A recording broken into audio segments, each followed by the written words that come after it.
ተዋህዶ መሸሸጊያዬ ኦርቶዶክስ መጠለያዬ ሰላምሽ ከፍ ይበልልኝ እናቴ ሁሌም ኖሪልኝ ሰላምሽ ከፍ ይበልልኝ እናቴ ሁሌም። በስመ አብ ወወልድ ወመንፈስ ቅዱስ አሐዱ አምላክ አሜን። ሰላም ተወዳጆች እንደምን አላችሁ? እኔ የፍጥረት ሁሉ ባለቤት እግዚአብሔር ይመስገን በጣም ደህና ነኝ። ተወዳጆች እንዴት ናችሁ? እንኳን ለጾመ ፍልሰታ አደረሰን አደረሳችሁ። እንግዲህ ከእናት በላይ ልጅን መረዳት የሚችል የለምና በእውነት ለመናገር እኛም ለሷ ልጆቿ እሱም ደግሞ የሷ ልጅ ነውና እማምላክ ወላዲተ አምላክን አሳስቢ እያለን ለሐዋርያቱ የተገለጠ ጌታችንና መድኃኒታችን ኢየሱስ ክርስቶስ በዚህ ጊዜ እማምላክ ወላዲተ አምላክ ጩኸታችንን አሳስባለን። የጸሎት መልስ እንዲሆንልን እንደ ግለሰብ፣ እንደ ቤተሰብ፣ እንደ ሀገር፣ እንደ አህጉር ይህ እንዲሆንልን ምኞቴ ነው። መልካም ጾም ይሆንልን። እንዴት ናችሁ ተወዳጆች? ዛሬ እንግዲህ ደግሞ በወሳኝ ሀሳብ ዙሪያ መጥቻለሁ። ውጥረቱ ቀጥሏል። ይኸው እንግዲህ ያልተንሰላሰለ ያልተገናዘበ በሬ ወለድ ታሪክ እያንዳንዱ ተቀነባብሮ ለአንዳንዶች ቀድመን ስንጮህ የነበረው ነገር ውጥረቱ ቀጥሏል። ስለዚህ ይሄንን ጉዳይ በተመለከተ ስለ አዲስ አበባ መሰል ነገሮችንም ዛሬ ይዤላችሁ ቀርቤያለሁ። ኤርትራም እንግዲህ አቶ ባጫ ደበሌ እንግዲህ ትላንትና ሰምቻችኋለሁ። ወተት በማንበጫበጭ ባጫ ተብሎ ዘፋኝ የነበረ ሰው አልብሰውት ጀነራል አድርገውት የማይባል ነገር ስለ ኤርትራ አውርቶ ሌላ ጸብ ቀስቃሽ ነገር ተፈጥሯል። እሱንም እንዳስሳለን። ታየ ቦጋለም ስለ ቴዎድሮስ ያነሳው ነገር አለ። ሌሎች ነገር ስለማይኩም እናነሳለን። ግን አንዳንድ እውነቶችን በግልጽ አማርኛ ልንገራችሁ ብታስተውሉ ባታስተውሉ ብዬ ስለማለ ውጥረቱ ከባድ ነው። ይልቁኑ በሽመልስና በአብይ መካከል በኦሮሚያ ዙሪያ ጥሩ ያልሆነ አቲቲዩድ ያላቸው ሰዎች አሉ። እቺን ግርግር ተጠቅሞ ደግሞ ሌላ ነገር የሚደረግ እና እያንዳንዱ ነገር ግን በንጽጽር ስለማስቀምጥላችሁ በሰከነ ነገር እንድታዩት እፈልጋለሁ። ፌዴራል ፖሊስም በአረብኛ ወታደር አስመርቆላቸዋል። እሱንም እመጣበታለሁ። ለማንኛውም ከጠቅላይ ሚኒስትሩ ንግግር ልነሳና ሌላ ዶክተር ሚልኬሳ የሚያስተረጉመው ሰሞኑን የሰራንበትን ከሱ ልጀምርና በጣም መጠንቀቅ አለባችሁ። ስለ አዲስ አበባ በጣም ከባባድ ነገር እየተነሳ ነው። ህዝቡ በምሬት ውስጥ ነው ያለው።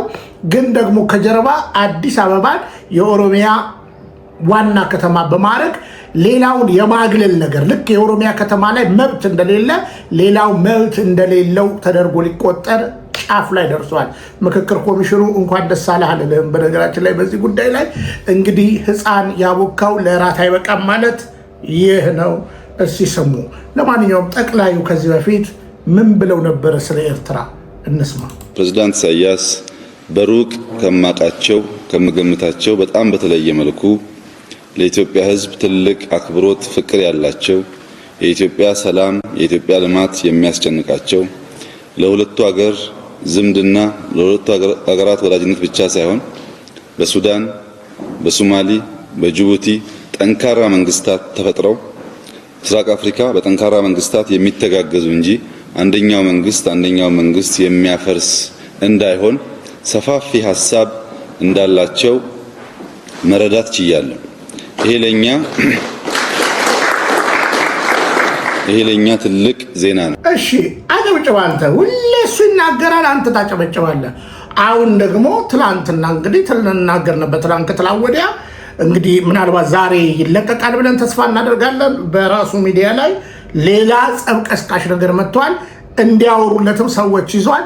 ሌላ ደግሞ አክራሪዎች ደግሞ የሚያደርጉት ነገር አለ። አገሪቱ በውጥረት ውስጥ ገብታለች። ወደዳችሁም ጠላችሁም ይሄ ፋክት ነው። እስኪ እንስማ። አፋን ኦሮሞን የማትሰሙ እኔ ትራንስሌት አደርጋለሁ። እናዳምጥ። sirna gita bittaarratti malee Itoophiyaatti qabsaa'ee hin beeku. Imala ijaarsa Itoophiyaa waliin qabsoon uummanni Oromoo bilisummaa fi walqixxummaadhaaf taasisaa ture kuni wal simatamoo wal dhiita. Mootiin Bahar Nagaash bulchisuun dooreedhamaa Oromoodha. Eertiraa keessatti magaalli guddoo tokko maqaan ishee Baarentuu jedhamti. Waa'ee Booranaaf Baarentuu maal beekuuf maqaa moggaasanii? አንድ ነጥብ ያዙልኝ እንግዲህ ኤርትራ ላይ ያነጣጠረ ነው ይሄኛው። የባህረ ነጋሽ ንጉስ ዶሪ ይባላል ኦሮሞ ነው እሱ አለ። አንድ ትልቅ ከተማ ደግሞ ባሬንቱ ትባላለች። ይህንን ባሬንቱ ያሉት ከቦረናና ባሬንቱ ምን ስለሚያውቁ ነው ይህንን የሰየሙት አለ። ተመልከቱ።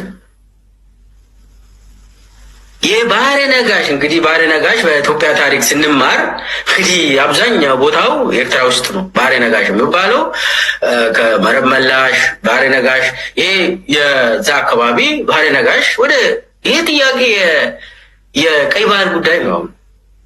የቀይ ባህር ጉዳይ ነው።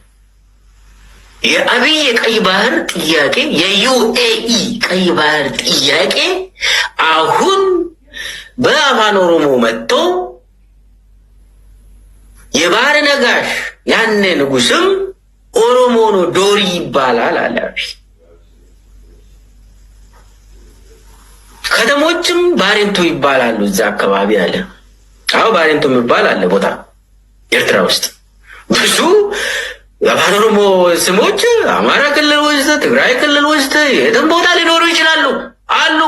ምንም ችግር የለውም። ይሄ የህዝብ ለህዝብ ትስስርን ያሳያል። በበጎ መልክ ነው ይሄንን ማንሳት ያለብን። አብይ ግን ለጦርነት ብሎ ምን እየቆሰቆሰ እንዳለ የኦሮሞ ህዝብ አሁን ይሄ ኦቤን ላይ ነው ይሄንን ኢንተርቪው የሰጠ አብይ። ኦቤን ላይ ይሄ ንግግር ምንድነው ይዘቱ? ለምንድን ነው አብይ በዚህ ሰዓት ባህረ ነጋሽ የኤርትራ ንጉስ ያኔ ዶሪ ይባላል ኦሮሞ ነው ያለ? እንግዲህ ዶክተር ሚልኬሳ ከልብ እናመሰግናለን። ያው አንተንም በሚዲያ ስላወቁ በጣም ደስ ብሎኛል። በደንብ እንድሰሙት ያስፈልጋል። የዚህ ሰውዬ ንግግር ከባድ እንደሆነ ማለት ነው። እዚህ ጋር ምን አለ? ኤርትራ ታላቅ ህዝብ ናት። ኤርትራ ልዩ ህዝብ ነች። የኤርትራው መሪ የምስራቅ አፍሪካን አንድነትና ትስስር የሚያከብሩ ታላቅ መሪ ናቸው እያለ መጣና ለራሱ ሚዲያ ደግሞ አሁን ምን ማለት ጀመረ? ኤርትራ የኦሮሞ ናት። ትላንት አስገብቼላችኋለሁ። ይህንን የዛሬ 6 ዓመት በእኔ ሚዲያ ላይ አዳም ኦሮሞ ነው፣ በፍጥረት መጀመሪያ የነበረው አምልኮ ኢሬቻ ነው፣ መሰል ሐሰታዊ ትርክቶች የኦሮሚያ ምሁር ነን ባዮች ሲቀበጣጥሩ አይተናል። ስንፋለም ነበረ። አሁን የጨዋ የኦሮሞ ህዝብን እንዳይኖር ሊያደርጉት እንደሆነ እንድታስቡት ይሁን ወገኔ። እኛ ከወደብ ወገን ይሻለናል። ደግሜ ነው የምነግረን። ወደብ አይደለም የአብይ ጉዳይ፣ ጦርነት፣ ሱስ በየቦታውን አንዳንድ የምታዩት ነገር አላችሁ። አሁን ከትላንት ወዲያ ባህር ዳር እንደምታዩት ባህር ዳርን እያስመረቀልን ነበረ። ባህር ዳር ምንድነው ከቀለም መቀባት ውጪ አፕግሬድ የተደረገው ነገር? በነገራችን ላይ ኧረ መለስ ዜናዊ እኮ ማለት እኮ አለባቸው። በደርግ ዘመን የአዲስ አበባ አውሮፕላን ማረፊያ ምን ይመስል ነበረ? በነመለስ ዘመን ምን ይመስል? በነገራችን ላይ አየር መንገዳችን የአንድ ፓርቲ አይደለም። አሁን ነው የአንድ ፓርቲ የሆነው አየር መንገዱ። አሁን ነው የአንድ ሰውዬ የሆነው የአብይ አህመድ የሚባለው። ያው ሽባ አደረጋቸው፣ ሁሉም ተበታተኑ። ታላቁ አባት የአየር መንገዱ ዋና የሚባሉ አሁን እዚህ ኡጋንዳ መጥተዋል። ጋሽ ግርማ ዋቂ። ሌላኛው ባንኮክ እንደተቀጠረ ሰምታችኋል። ዋናዎቹ ወደ ተለያየ ሀገር ሄደዋል። ቀደምት ፓይለቶች ወደ ተለያየ ሀገር ሄደዋል። አሁን በደንብ ስሙኝ። እስቲ አንድ ጥያቄ ልጠይቃችሁ። አሁን ጥሩ ነው ደብረ ዘይት ላይ አውሮፕላን ማረፊያ መገንባት፣ ግን ምንድነው ንጽጽሩ? ጠቦ ነው አይደል? ያ ቦታ ማስፋፋት አይቻልም ነበር? አጀንዳው ሌላ ነው። እየተሸጥከ ነው በቁም። በነገራችን ላይ ኢትዮጵያ ሕዝብ ዛሬ ሚስጥሩን አልነግረህም፣ ግን ጤነኛ ሰው የሆነ ሰው በ37 ኪሎ ሜትር ላይ ዓለም አቀፍ 2 አውሮፕላኖች ማስቀመጥ እንደ ሰክሲድ ይሄንን አውሮፕላን ማረፊያ ለምን ሌላ ቦታ ላይ ለምን አትወስዱትም? ሰውየው ይቀልድባቸዋል። ባህር ዳር ሰሞኑ ቀለም አስቀባና ምንም የተለየ ነገር የለም፣ ቀለም ማስቀባት ነው። አዲስ አበባን ቀለም ያስቀባል። ይሄ ሾርት ሚሞሪ ሰው ቀለም ሲቀባ የሆነ ነገር ይላል። ህዝብ ግን እየመረረው ነው። ደጋግሜ ነግሬያቸዋለሁ። የአዲስ አበባ ህዝብ አሁን የማይችለው ደግሞ የመኖርና ያለመኖር ህልውና ውስጥ እንዳለ ሆኖ አሁን ሌላ ኃይል ሌላ ነገር እየመጣበት ነው። ቀጥዬ እመጣለሁ። በንጹህ ሊና ስሙኝ። ወቅቱ ጾም ነው። የሚያስጮኸን እውነት የሀገራችን መጨረሻ ነው። ባይ ዘ ዌይ ኤርትራን እንደዋዛ የኤርትራን ጦር እንደዋዛ አይተ ከሆነ እንዳትጃጃል። ይልቁኑ አሁን ኢትዮጵያ በአንድነት ባልቆመበት ከጦርነትስ ምን እናገኛለን? ሰውየው ባሩድ እያሸተተ ነው እንጂ። ግን እስኪ አሁን ማነች ባጫውን ሰሞኑን የተናገረውን ላሳያችሁና ባጫ ከዚህ በፊት ምን እንደነበረ እንስማ ከራሳቸው ከኤርትራውያኖች ደግሞ ባጫውን፣ ከዛ ጦሩን አሳያችኋለሁ። እያንዳንዱ ነገር በነገራችን ላይ ሳነጻጽር በምክንያት ነው፣ በመረጃ ነው። ያለ መረጃ ምንም ነገር አላወራም። ለምን ብዬ ነው የማወራው? ማንን ለማስደሰት? በውሸት እኮ የሚከብር እግዚአብሔር የለም። ለምን ዋሻለሁ? አሁን የባህር ዳር አውሮፕላን ማረፊያ ላይ እስቲ አፕግሬድ የተቀየሩ ነገሮች ምንድን ናቸው? እንደ አንዳንድ እኮ ተጀመሩ የተባሉ እኮ አውሮፕላን ጣቢያዎቻችን ላይ ጎማ ተቀርቅሮ እኮ ጉድ ፈልቶ እኮ ነበር።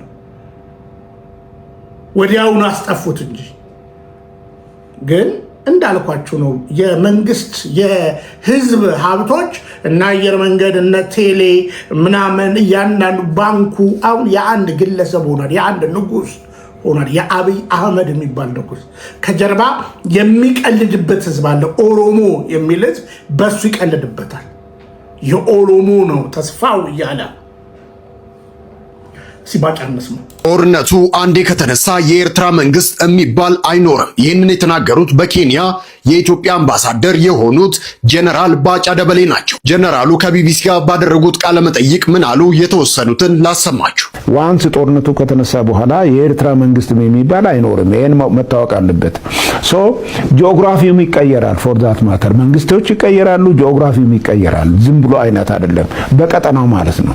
ለምሳሌ ያክል በኢትዮጵያና በኤርትራ መካከል ያለው ዲማርኬሽን የለም እኮ። እሱም ራሱ ሌላ ችግር ይፈጥራል። በኋላ ሌላ ችግር ይፈጥራል። ይሄ ይያዛል። የኤርትራ መንግስት አይኖርም። የኤርትራ መንግስት በማይኖርበት ጊዜ ምንድነው ሊመጣ የሚችል? አይኖርም። አዎ አይኖርም። በራሱ ይጠፋል። አይኖርም። ጦርነት አይደለም እንዴ? አሁን እኮ ጦርነት በሚሆንበት ጊዜ ሎክ ደጀንና ፍሮንት የሚባል ነገር የለም። በዚህ ዘመን የሚፈጠር ጦርነት ደጀንና ግንባር የሚባል የለውም። ሁሉም ግንባር ናቸው። ይሄ ማለት ምንድነው? አስመራና በባድመ አካባቢ ያለው ግንባር አስመራ ደጀን ሆኖ ባድመ ግንባር ሊሆን አይችልም። ሁለቱም ግንባር ናቸው። እሺ በደንብ ስሙ። አሁን ይሄን ተናግሯል። በኋላ እመጣላችኋለሁ። ግብፅንም አነሳለሁ፣ ከዛ ኢትዮጵያዊነትንም አነሳላችኋለሁ። ወደዳችሁም ጠላችሁም ቢመራችሁ መዋጥ አለባችሁ። እኔ የምናገረው እውነት ዛሬ ልገዱት ይገባል። ወደዳችሁም ጠላችሁም በመረጃ ስለማወራ ጀነራል ባጫ ደበለ ኣሜላ ነይሩ ቁርብ ዕለን ኣብታ ጉጅለ ነይሩ ኣነ ሕጂ እቲ ዕምቆት ብዙሕ ኣይነበረንን፣ ግን ክስዕስዕ ከሎ ፈልጦ ምስቶም ደቂ ኣንስትዮ ኮይነን ጡብ ገይረን ገለ ማለት ስዕስዓ ብርቱዕ ሳዕሳዓይ ነይሩ። ዋዳ ንዕለሉ ነርና نفع صعصعي قلي يرو بحاجسي أبادولا أنا فلتوني أي ذكروني جن باچا مسانا ديرو أب كارتر زبال ديرو مسو أبتحتو نيرو ذكروني صعصعي جنرال مچم زين حنت خبتين الزين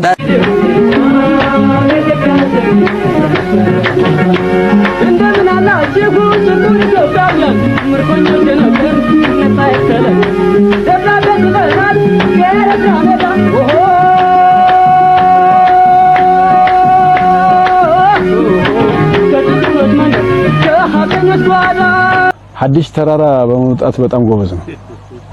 ስለዚህ ገና ከዛ ወደ እዚህ ከሱ እዚህ ጋር እንደምዋጋ ሲነገረኝ አብረውት የነበሩ አንዳንድ አዛዦችኛ የነገሩኝ ምንድነው በፍጹም ነፋስ ነው ከሱ ጋር ከሆነ ኮማንድ ፖስት በጣም አስቸጋሪ ነው ብለውኛል። ከዛ በኋላ መጥተን መጀመሪያ ኮለላ ስናደርግም ያየሁት እሱን ነው። ከዛ በኋላ ጥርሴን ነክሼ እንደምንም ተቋቋምኩት። ሜዳ ላይ ደግሞ እኔ ሮጣለሁ አውቄ ባይችል ለማካካስ ይያልኩ ሜዳ ላይ ሲሆን እኔ በሩጫ ለመቅደም ጥራለሁ። ተራራ ላይ ሲሆን ደግሞ እግር ከእግር እየተከተልኩኝ ጥርሴን ነክሼም ቢሆን ግዳጁን ተወጥቼዋለሁ።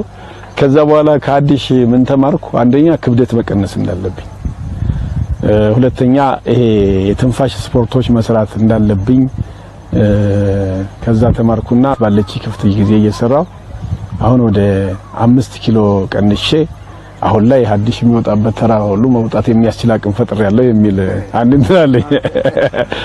እንግዲህ በጦር ሜዳ ላይ ወተት በጥባጭ በእውነተኛ ታሪክ የኤርትራ ምርኮኛ ዛሬ ጉድ ይፈላል ይላችኋል።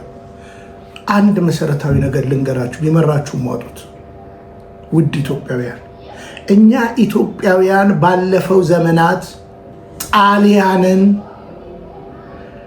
ሌሎች ጦርነት ተፈጥረውብን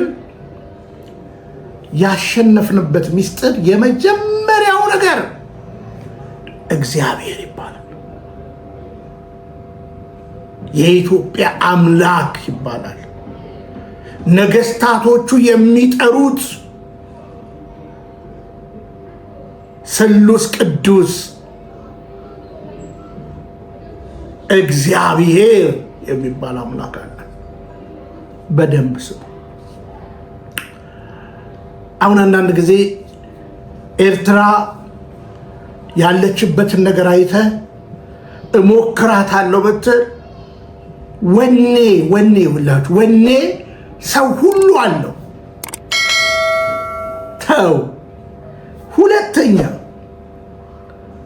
የኢትዮጵያ ሕዝብ የአድዋ ድልን መሰል ነገር ብታጠናው ወኔው ከአምላኩ ቀጥሎ የንጉሱ ኪዳን በማርያም ይዤሃለሁ፣ ታቦቱ ይወጣል። በነገራችን ላይ ቅዱስ ጊዮርጊስ እኮ ኢትዮጵያዊ እኮ አይደለም። አያችሁ፣ ከእግዚአብሔር ታየ እኮ ተባለ አይደለ? ከፊት የነበረው የወጣው ታቦት የቅዱስ ጊዮርጊስ ታቦት ነው። የሚፈተተው የጌታ ስጋና ደም ነው በዛ ታቦት ላይ። እያንዳንዱ ቅዱስ ትውፊት አታበላሹት። የህዝቡ አንድነት ከሰሜን ከደቡብ ከምስራቅ ከምዕራብ እንደ አንድ ሆኖ በመቆሙ በአንድ ልብ በመጽናቱ ብዙ ድሎችን ሰምተናል። አሁን ሞክር። እኔ ልንገራችሁ፣ በአፍሪካ የግብፅን ጦር የሚያክል የለም። ወደዳችሁም ጠላችሁም ቢበራችሁም ወጡ። በአፍሪካ የግብፅን ጦር የሚያክል የለም። የተደራጁበት አደረጃጀት ልክ ያኔ ደርግ መኮንኖች ክበብ ምናምን እያለ በደርግ ዘመን ሰራዊት በኃይለ ሥላሴም ዘመን የነበሩትን ያ ሰራዊት ስትሮንግሊ ተደራጅቷል። በነገራችን ላይ ኢትዮጵያን ለመውጋት አይደለም። ይልቁኑ እንደምታውቁት የአረቡ ጉዳይ አሜሪካም ደግሞ ዋና ነገሬን የሚሳካልኝ ግብፅ ላይ ነው ብላ ነው ሁሌ የምትጠብቃት። እና ፉከራው ይቅር፣ የህፃን ጫወታ አይሁን። ከኤርትራ፣ ከሱዳን፣ ከኬንያ፣ ከኡጋንዳ፣ ከግብፅ ከምና ተው። አርቲፊሻል ይኸውልህ የፈለገ የጦር ኃይል ሲስተም ብታስቀምጥ ያንን የሚመራና ያንን የሚያስፈጽም ኃይል ከሌለ ከንቱ ነው። እነዚህ አሁን እንዳልኳችሁ ነው። ወተት በጥባጦች እየመሩን ነው፣ የተማረኩ እየመሩን ነው እንጂ ከአንድ አምባሳደር አሁን ይሄ ምን ኤርትራ ምን አመጣው?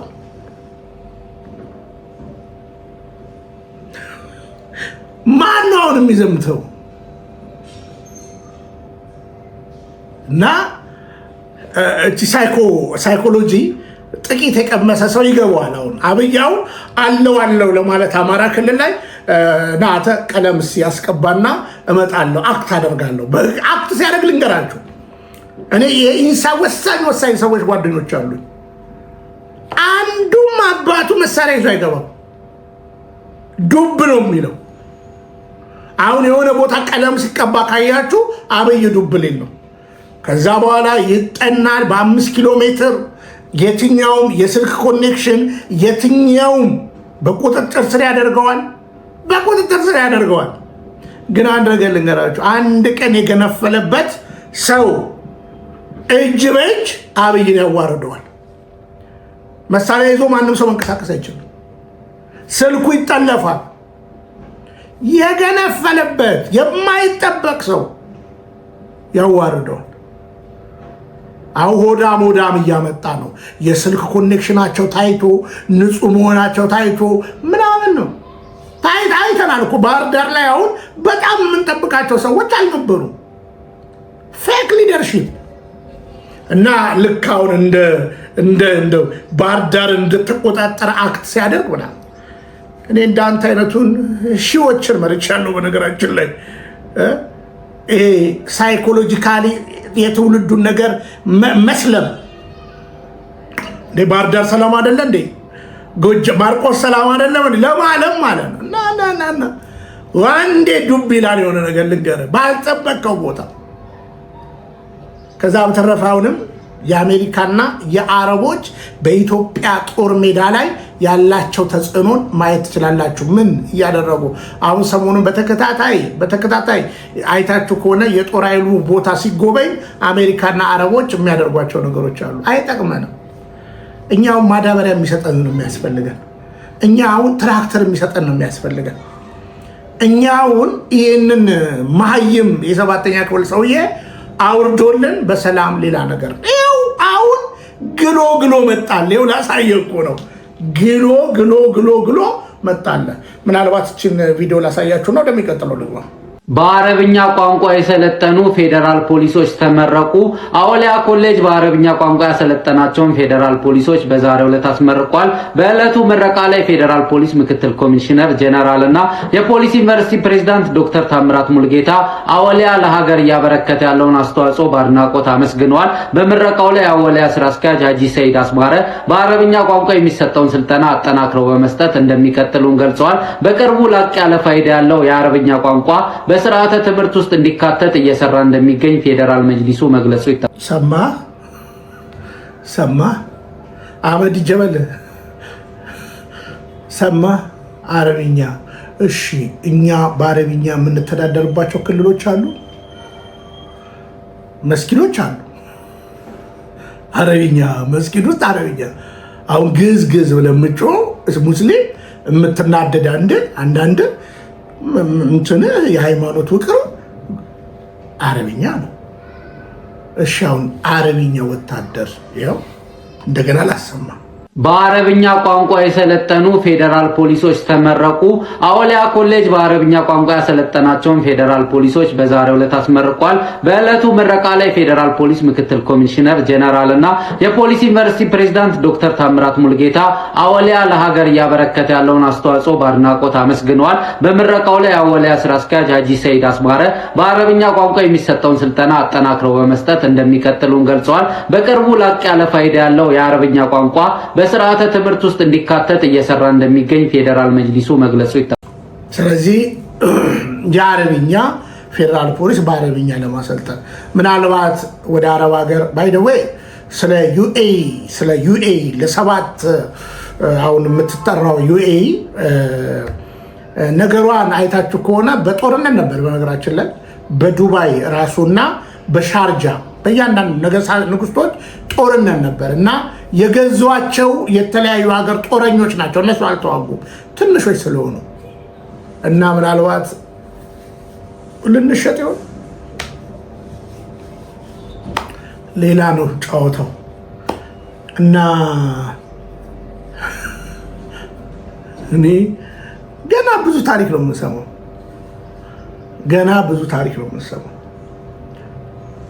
ምናልባት ያሰለጠኗቸው ስልጠና የኮምፒውተር ሳይንስ ሲሆን ግን በአረብኛ መሰልጠን ኢትዮጵያ ውስጥ ለምንኖር ሰዎች ፋይዳው ምንድን ነው? አሁን የምንመለስ ያኔ ቻይንኛ መጡብን። እኛ ምን አለን? ውስጣችን ያለው ቋንቋ በራስ ቋንቋ ለመመካት እኮ ነው። ምን አለን? አይበቃም? ድሮ እንግዲህ በንጉሱ ዘመን የተለመዱ ቋንቋዎች አሉ አይደል? ከእንግሊዝኛ ቀጥሎ ፈረንሳይኛ አለ። ግን ሀሳብ ካላችሁ ጻፉ። ገና አብይ የማያመጣብን ነገር የለም። የማያመጣብን እሺ የኦሮሚያ ትኩሳትን አንድ ነገር ላሳያችሁ። ይሄ የፍንፍኔ ጉዳይ ምላሽ ካላገኘ መዘዙ ምን ይሆናል ብለህ ትገምታለህ? አገሪቷ ትፈርሳለች። ይሄ የፍንፍኔ ጉዳይ አሁን ዛሬ የመንግስት አፈናን ፈርተው ጥቅማችን ይቀርብናል ብለው በለሆሳስ የኦሮሞን ጉዳይ ሬ ነገር አደጋለው ምናምን እያሉ የሚያወሩት ሰዎች ከዛ የባሰ አደጋ ይገጥማቸዋል። ዝም ብለን አናይም። ሰራዊቱም ከጫካ በከተማው ላይ አደጋ ሊያደርስ ይችላል። ከአሁን ጀምሮ እንደዚህ አይነት ውይይቶች ተደርገዋል። ኦልሬዲ ሰራዊቱ በቀጥታ ከተማው ላይ ያነጣጠረ ጥቃትን ማድረግ አለበት። በተለይ ኮሚሽኑ ላይ ያነጣጠረ በግለሰብ ደረጃም ይሁን በአባሎች ላይ እንደ ተቋም ያነጣጠረ እርምጃ እንዲወስድ ጥሪ ተላልፏል። ኦልሬዲ አክቹሊ ይሄ ይደረጋል። አንድ ዝም ብሎ የማይ ትውልድ የለም በዚህ ጉዳይ ላይ። የኦሮሞ ቄሮ፣ የኦሮሞ ወጣት፣ የኦሮሞ ህዝብ በአጠቃላይ ይነሳል። የኦሮሞ ፖለቲካ መሪዎች፣ የሲቪል ፖለቲካ የሚያራምዱት ማለት ነው፣ የኦሮሞ ልሂቃን፣ የኦሮሞ አክቲቪስቶች፣ የኦሮሞ ምሁራን ለህዝቡ ታላቅ ጥሪ እያስተላልፉ ነው። ምክንያቱም በእሳት ፊት በታንክ ፊት ቆመህ በሄሊኮፕተር ምናምን አይደል እንደ ቢሾፍቱ ላይ ያለቁት ልጆቻችን በዛ ፊት ቆሞ ፍንፍኔ የኦሮሞ ነች ያለ ወጣት ያልፈራ ዛሬ የአብይ አህመድ መንግስት በ10 ሺህ ቦታ በጦርነት የተያዘ መንግስት የኦሮሞን ህዝብ ደብድቦ መሬቱን ይነጥቃል ብለው የሚያስቡ ከሆነ አይ ቲንክ ተሳስተዋል። ከባድ ነውጥ ከኦሮሚያ ይጠብቃቸዋል። ኢንፋክት የኦሮሚያ ክልል መንግስት ራሱ ዝም ብሎ የሚያየው ጉዳይ አይደለም። የኦሮሚያ ክልል መንግስት የሽመልስ አብዲሳ መንግስት ዝም ብሎ የሚያየው ጉዳይ አይደለም እና የኦሮሞ ምሁራን፣ የኦሮሞ ልሂቃን፣ የኦሮሞ ወጣቶች በአጠቃላይ የኦሮሞ ህዝብ ሙሉ በሙሉ ወደ ስራ መግባት አለበት። ታቅቦ ማድረግ አለበት። ታቅቦ ማድረግ የሚችል ማለት ከስራ ከአገልግሎት ወዘተ ሰልፍ መሰለፍ የሚችል ካለ በተለይ ድርጅቶቹ የሚያስተባብሩ ከሆነ የፖለቲካ ድርጅቶቹ ተቃውሞ ሰልፍ፣ የአቤቱታ ፔቲሽን የማሰባሰብ ኦኬ፣ መግለጫ የማውጣት አቋም መውሰድ፣ አቋም በመውሰድ ሌሎቻችን ደግሞ በቀጥታ ለጠቅላይ ሚኒስትሩም ሆነ ለኮሚሽኑ በቀጥታ 4000 አይደል 4000 የኮሚሽኑ አባላት ቢያንስ 40 ሚሊዮን ደብዳቤ ማስገባት ያስፈልጋል። እያንዳንዳችንን ስለሚመለከት ማለት ደብዳቤ ማስገባት ያስፈልጋል። ታሪክ ይወቅሰናል። ደብዳቤ መጻፍ የሚያቅተው ሰው የለም። ኢሜይል መጻፍ የሚያቅተው ሰው የለም። ቴክስት ማድረግ የሚያቅተው ሰው የለም። 40 ሚሊዮን ቴክስት መላክ ይቻላል። የኦሮሞ ህዝብ ማድረግ አለበት። የምትወስኑትን ተወስኑ ይሆናል፣ ነገር ግን በእኛ ፍቃድ አይደለም የሚለውን ለማስቀመጥ ለታሪክ አንድ ነገር ወርውር ያለው ለማለት አንድ ቴክስት፣ አንድ ኢሜይል አንድ ደብዳቤ መጻፍ በቂ ነው። ፐብሊክ ሌተር በየሚዲያው ላይ መጻፍ አለባቸው። የኦሮሞ ሚዲያ አካላት የኦሮሞ ጋዜጠኞች በሙሉ አንድ አቋም ይዘው አቋማቸውን መግለጽ አለባቸው በዚህ ጉዳይ ላይ። የአማራ ሚዲያ ምናምን ነን የሚሉ የአዲስ አበባ ክልል ነው ሚዲያ የሚባል ተቋም ተሰብስቦ እንዴት ለኦሮሚያ ትሆናለች በኦሮሚያ ስር ትተዳደራለች ተብሎ ሐሳብ ይቀርባል ብሎ መግለጫ አውጥቷል እየተራገመ። ሌባ መጥቶ በአንተ ሀገር ላይ ወራሪ እንዲህ አይነት ቁጣ ሲያሳይ አንተ ባለቤቱ ለገበያም አቀርበው እንደገና ወይኔ ተቆጡን እኮ ምናምን ማለት ይሄ ነውር ነው፣ ነውር ነው። ስለዚህ የኦሮሞ ሚዲያ አካላት፣ የኦሮሞ አንቂዎች፣ የኦሮሞ የተለያዩ የሙያ ማህበራት፣ ኢንጂነሮች፣ አርኪቴክቶች፣ ባለ ታሪኮች ታሪክ ነው እየተቀየረ ያለው። በነገራችን ላይ አሁን እየሆነ ያለው ነገር ከመሬት በላይ ትልቅ የታሪክ መልሶ መጻፍ ሪቪዥን አለ እየተካሄደ ያለው። ከህገ መንግስት ክለሳ የበለጠ ክፋት ያለው የታሪክ ክለሳ ተጀምሯል። ደቻሳ ሙቲቻው የሚያወሩት ታሪክ ብቻ አይደለም። አብይ ሰሞኑን ቁጭ ብሎ የሚያወራውን ታሪክ ተመልከት። ስለ ጎበና፣ ስለ ኦሮማራ የዛሬ 100 ዓመት እንደነበረ፣ ስለ ሚኒሊክና ጎበና ናቸው ሀገር የሰሩት፣ ዛሬም ኦሮሞ ነው ሀገር የሚሰሩት። እንደዚህ ያለ የኢምፓየር ውስጥ ኦሮሞን ኢምፕሊኬት የማያደርግ የታሪክ ሌብነት፣ የታሪክ ማፋለስ፣ ዲስቶርሽን እየተካሄደ ነው ያለው። የታሪክ ምሁራን እንደ ምሁራን ማህበር፣ የኦሮሞ ምሁራን በአጠቃላይ ይሄንን ቁጭ ብለው የሚያዩ ከሆነ ታሪክ ይጠይቃቸዋል። አንድ ፐብሊክ ሌተር መጻፍ የማይችል ከሆነ የኦሮሞ ምሁር፣ አንድ የአቋም መግለጫ ማውጣት የማይችል ከሆነ አንድ የኦሮሞ ሚዲያ፣ አንድ የአቋም መግለጫ ለዓለም አቀፍ ማህበረሰብም ለመንግስትም ቀጥታ ደብዳቤ መጻፍ የማይችል የኢትዮጵያ የኦሮሞ ፖለቲከኛ እንግዲህ ቁጭ ያለ ማለት በታሪክ ያስጠይቀዋል። በእኔ እምነት እያንዳንዱ ግለሰብ ሌላ ነገር ቢያቅተው አንድ ቴክስት፣ አንድ ደብዳቤ ለኮሚሽኑ መጻፍ አያቅተው። ለኮሚሽኑ፣ ለጠቅላይ ሚኒስትሩም፣ ለስልጣን አካላት በሙሉ ለሚመለከታቸው የኦሮሞ ህዝብ፣ ለኦሮሚያ ክልል ምክር ቤት፣ ለኦሮሚያ ክልል መስተዳድር እንደዚሁም ለአገሪቱ የስልጣን አካላት ደብዳቤ መጻፍ አያቅተው። እንዴት ከሌላ ቦታ ተውጣጦ የመጣ ቡድን በፊንፊኔ ላይ ድምጽ ሲኖረው ኦሮሞ ድምጽ ያጣል? በባለቤትነት ጉዳይ ላይ ለድርድር የሚቀርብ ጉዳይ አይደለም። አንደራደርም፣ አፋችሁን ያዙልን። እዛው በክልላችሁ ላይ አልመጣንም፣ በአገራችን ላይ ነው መብት ይኑረን እያላችሁ ያለው። ኦሮሞ መብት አይኑረው እንድንል እያስገደዳችሁ ነው ያላችሁት። የኢትዮጵያ ብሔር ብሔረሰቦችና ክልሎችን የምጠይቀው ይሄንን ነው። ኦሮሞ በክልላቸው መጥቶ የነሱ ክልል ላይ መብት አልጠየቀም። የራሳችሁን ክልል ክልላችሁ አይደለም በሉ፣ ግን አትበሉን። ለሁላችሁም መብት መሳካት፣ መቃናት፣ መተግበር ከማንም በላይ በፊት ለፊት ቆመን የምንናገር የኢትዮጵያ ብሔሮች ሁሉ የራስን ዕድል በራስ የመወሰን መብት እንዲከበር፣ የእኩልነት መብታቸው እንዲከበር የምንታገል ህዝቦች። የማንንም መሬት ከማንም ለመንጠቅ ፍላጎት የለም። ኖሮንም አያውቅም። አስበንም የማንንም መብትም ለድርድር አቅርበን አናውቅም። እንደራደርበት ብለን አናውቅም። የነከሌ መሬት የኛ ነው እንደራደር ብለን አናውቅም። የኛ መሆኑን እያወቅን ለሌሎች የተውናቸው ብዙ መሬቶች አሉ። መተከል፣ ወንበራ እንዳለ ይሄ አሁን ጉባ ግድብ ያለበት ቦታ፣ አሶሳ፣ ወሎ፣ ራያ ውስጥ ያለው አንድ ወረዳ ኦሮምኛ ብቻ የሚናገረው ወረዳ ዛሬም ትግራይ። ኦኬ፣ እዚህ ሰሜን ሸዋ ውስጥ ያሉ ብዙ ቦታዎች ህዝቡ ተቀላቅሎ ነው የሚኖረው። ችግር የለም። አንዱ ብቻ ነጭና ጥቁር ነው ይኸው በቃ የኦሮሞ ብቻ ነው የምናምን የማይባሉ ቦታዎችን በታሪክ የኛ እንደሆነ እያወቅን እዚህ ባህር ዳር ዙሪያ እንኳን ያሉ አካባቢዎች ሌላ ሩቅ ሳትሄድ እያወቅን ስማቸው እየተናገረ የቦታዎቹ እየተናገረ እያወቅን አንድም ቀን አይ የኛ ነው መሆን ያለበት አላለ። በወሎ በአጠቃላይ አሁን በከሚሴ ዞን ብቻ አይደለም ወላ ጉባ ላፍቶ ምናምን ስማቸው ነው ያውና ዝም ብለህ ታየዋለህ።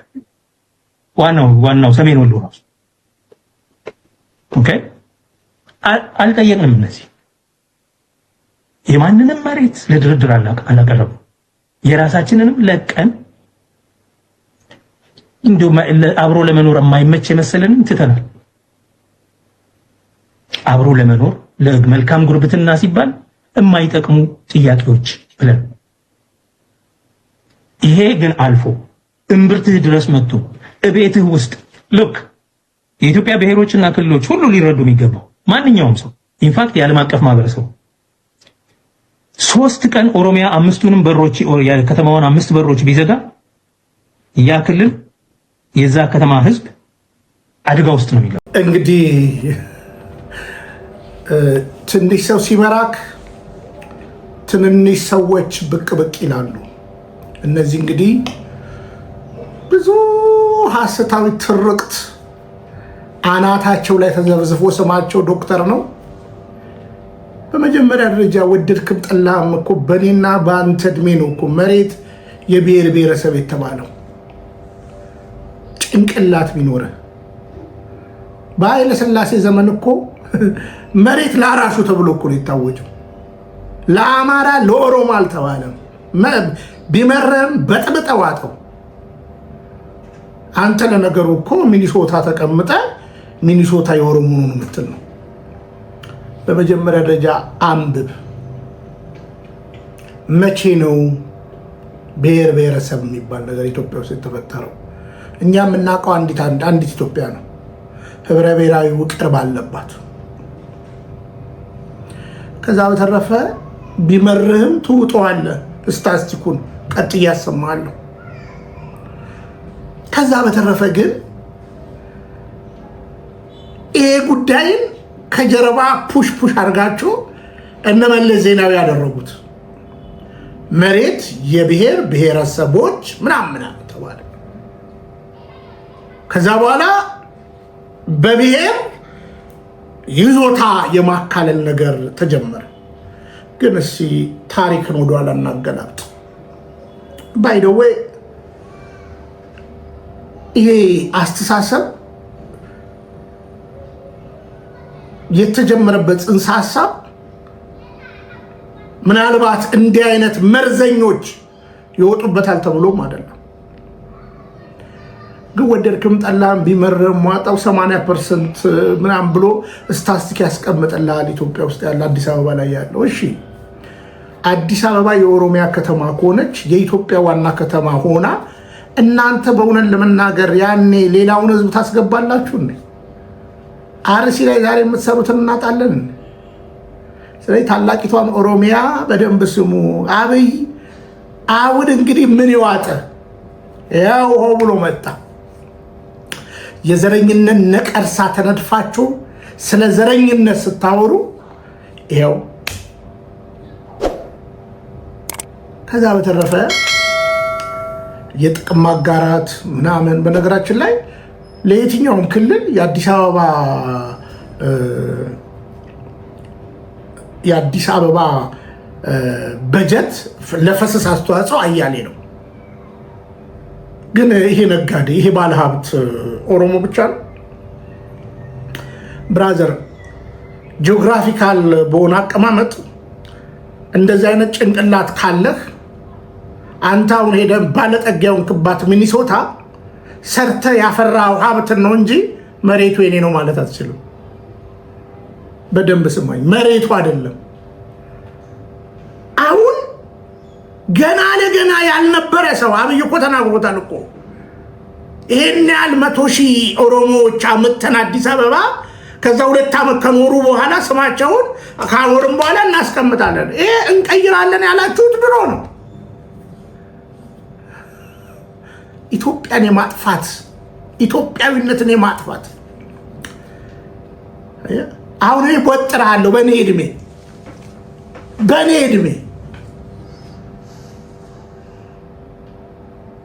እውነት ለመናገር እንደው ነፍጠኛም የሆነ ህዝብ ነው። ከሌላ ክልል የመጣ ገበሬ ነው አዲስ አበባን ይዟት የነበረው። ማጆሪቲ እናጥራገት ተባለ። እንዳትሸወድ። ልክ እንደ እስራኤልና እንደዚህ እስራኤልን እንደከበቧት እንደዚህ አይነት አሳሰብ ኢትዮጵያ ኦሮሚያ ነበረች፣ ግብፅም ምንድነው ኤርትራም ይሄ ትርክት ይሄው ኤርትራ ጋር ደርሷል። ኬንያ ማለት ኬንያ ነው ተብሏል። እንደነዚህ አይነት ሰዎች መርዛቸውን የሚጥሉበት ሐሳብ ነው። እንግዲህ ምክክር ኮሚሽኑ መጣፊያ ላጥራው ነው። አሁን ነው የሚፈነዳው ጨዋታው። አሁን ነው ይሄ ብሔር ብሔረሰብ የሚባለው ላልተረዳ ማህበረሰብ ለዛውም ለዘቀጥ አስተሳሰብ መጠቀሚያ የሆነበት ምስጢር የሚስተካከለው። ይህንን አሁን ብትፈቃው እንዴ ስትከፈው ታላቂቷ ኦሮሚያ የሚል ያለው ልቡ ላይ ዘንበለ ካሴና እንዲህ ብትፈቃው አማራ ነው አይደለ? እንዲህ ብትፈቃው ኢትዮጵያ የሚል ነው። እኔንም ብትፈቃኝ እንደዚህ ነው። ወይም ቢመርህ ሟጣ አብይም ብትፈቃው አዳነችም ብትፈቃት ምናምን አመጣላለሁ ከፈለክ በድምጽ የተናገሩት። ስለዚህ አሁን አዲስ አበባ ስለ ፊንፊኔም የቃል አወጣጥ ከፊንፊኔ ባህል አዳራሽ ጀምሬ ላነሳል እችላለሁ። አትመጻደቅ።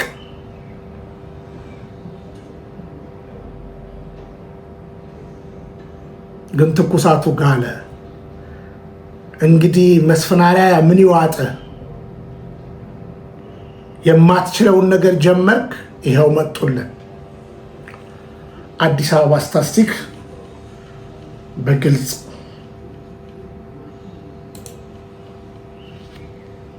ስሙ። ቢመራችሁም ዋጡት፣ ቢመርም ዋጥ።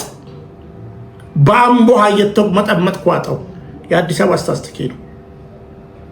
አዲስ አበባ ግማሽ የሚጠጋው ህዝብ የአማራ ብሔረሰብ እንደሆነ አንድ ጥናት አሳወቀ። እንግዲህ በዚህ ጥናት በአዲስ አበባ ወደ ግማሽ የሚጠጋው የአማራ ብሔረሰብ እንደሆነ፣ የተቀሩት ደግሞ በአብዛኛው የሚከፋፈለው በኦሮሞ በትግሬና ጉራጌ ብሔረሰብ እንደሆነ ነው። እንዲሁ በተጨማሪ በአዲስ አበባ ወደ 82% የሚጠጋው የኦርቶዶክስ እምነት ተከታይ እንደሆነ፣ 12.7% ደግሞ የሙስሊም እንዲሁ ደግሞ 3.9% የሆነው የፕሮቴስታንትና በመጨረሻም ደግሞ ከ1% በታች ካቶሊክ የሆነ ሲሆን በትንሽ ፐርሰንቴጅ ደግሞ ሌላ እምነት ተከታዮች አሉ። ተያዘ የአዲስ አበባ ከተማ ሴት ነዋሪዎች ከወንድ ነዋሪዎች በቁጥር እንደሚበልጡ ነው የጻፈው። 2021 ከአዲስ አበባ በሚኖረው ከ2 ሚሊዮን 700 ሺህ ህዝብ በላይ ወደ 1 ሚሊዮን 200 ሺህ የሚጠጋው የአማራ ብሔር እንደሆነ ነው የተገለጸው። እንዲሁ በአዲስ አበባ ወደ 71% አማርኛ ተናጋሪዎች ሲሆኑ ወደ 10% እና ከዛ በላይ ኦሮምኛ እንዲሁ ደግሞ 1% ሌላ ቋንቋ ተናጋሪዎች ናቸው።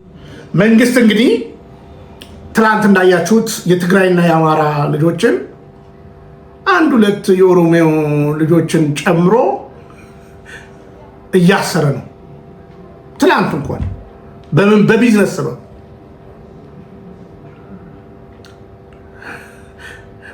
እኔ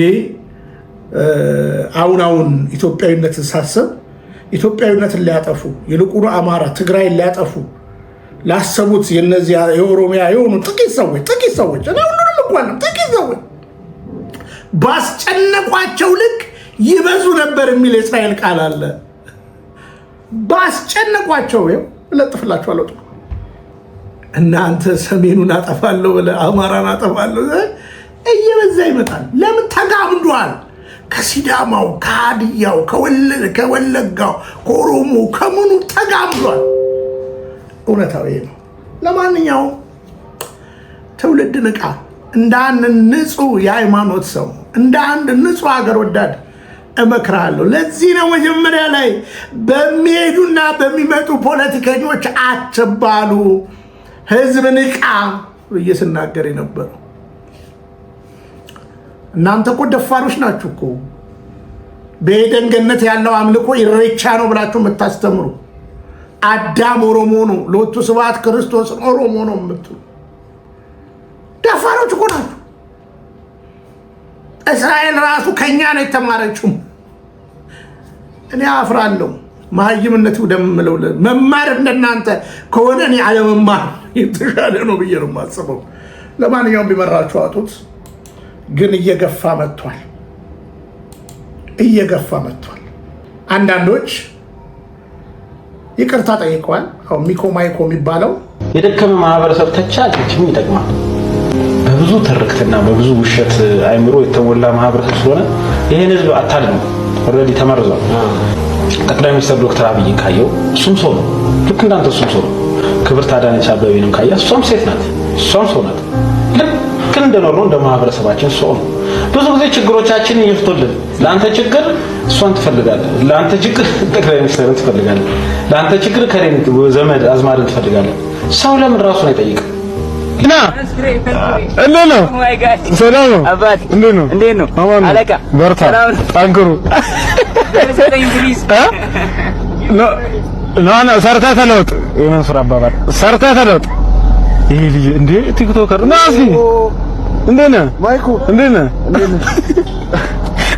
ግራ ገብቷቸዋል። የት አገኘው? እንግዲህ የወጋ ቢረሳ የተወጋ ይረሳ እንደሚለው ሰሞኑን ማይኮ እንግዲህ በአደባባይ ይቅርታ ጠይቃለች። እኔ እውነቴን ነው የምነግርህ። ሰው ስታንድ ሊኖር ይገባል።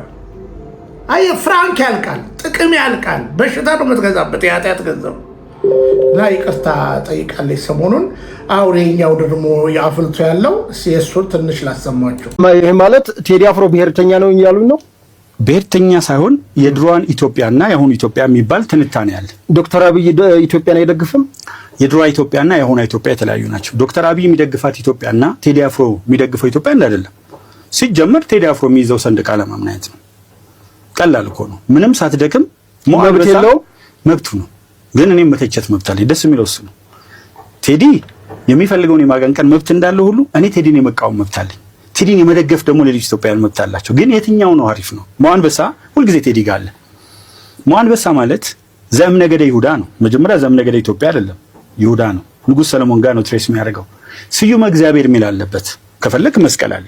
ሶ it doesn't represent ሙስሊሞችን ሪፕሬዘንት አያደርግም። መስቀል አለው እኮ አይወዱትም ያን ፓርት። እሱ የጃንሆይ እኮ ባንዲራ ነው። ከምኒልክ ዘመን ጀምሮ ነበረ የጃንሆይ በህግ ደግፎ የደነገጉት ነው። ስለዚህ ያን ባንዲራ ያቀነቅናል። ግን ጃንሆይም ደግሞ የባንዲራው አጠቃቀም በፕሬዝዳንቱ ማን ነው በንጉሱ መኪናና በጽፈት ቤታቸው ነው የሚለው። ኤግዛክትሊ። ግን ምንድነው ሰንደቅ ዓላማው ሪፕሬዘንት የሚያደርገው? የኢትዮጵያን ህዝብ እኮ ይወክላል አላሉም ንጉሱ። እሳቸው ማለት አለማለታቸው ሳይሆን ሰንደቅ ዓላማው የሚያመለክተው ይሄንን ነው ይላል። ለምሳሌ ቢጫው ሃይማኖት ይላል።